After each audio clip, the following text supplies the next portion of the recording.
Have you ever noticed how people who survive on their own are often misunderstood? Psychology tells us they are not weak, not broken, and definitely not antisocial, yet they are frequently labeled that way. The truth is, living life without relying on anyone else can feel both isolating and deeply empowering at the same time. It can feel lonely on certain days, but on other days, it feels like standing on solid ground that you built yourself.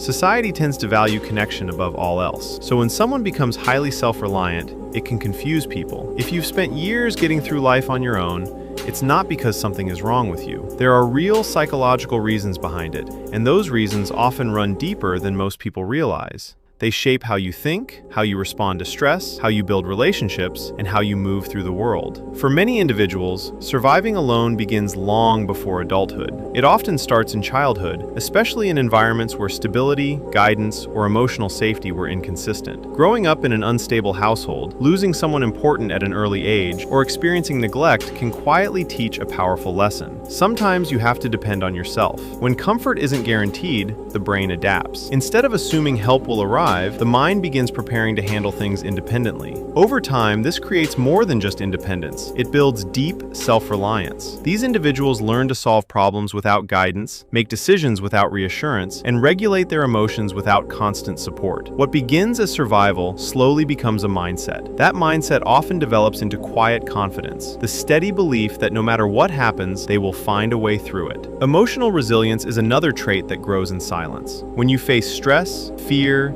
disappointment, or uncertainty alone, you are forced to process those emotions internally. There isn't always someone available to calm you down or offer immediate reassurance. As a result, you learn to sit with discomfort. You learn to manage anxiety without external validation. You learn to keep functioning even when you feel overwhelmed inside. From the outside, this can look like emotional distance or detachment, but that interpretation misses the deeper truth. Composure does not mean a lack of emotion. It means control over it. People who survive alone often feel deeply, but they've trained themselves not to collapse every time life becomes difficult. They understand that responsibilities continue regardless of how they feel. Over time, this builds emotional endurance, the ability to carry feelings quietly while still moving forward. Trust also changes when someone becomes used to surviving alone. It no longer comes automatically. If someone has experienced abandonment, betrayal, or repeated disappointment, their mind naturally becomes cautious. Instead of opening up immediately, they observe. They listen carefully. They pay attention to patterns, consistency, and actions rather than words. This doesn't mean they don't crave connection. It means they value emotional safety. They understand how painful misplaced trust can be, so they protect themselves. When they finally do let someone in, it's intentional and meaningful. Their connections may be fewer, but they are often deeper and more authentic because they are built slowly and consciously.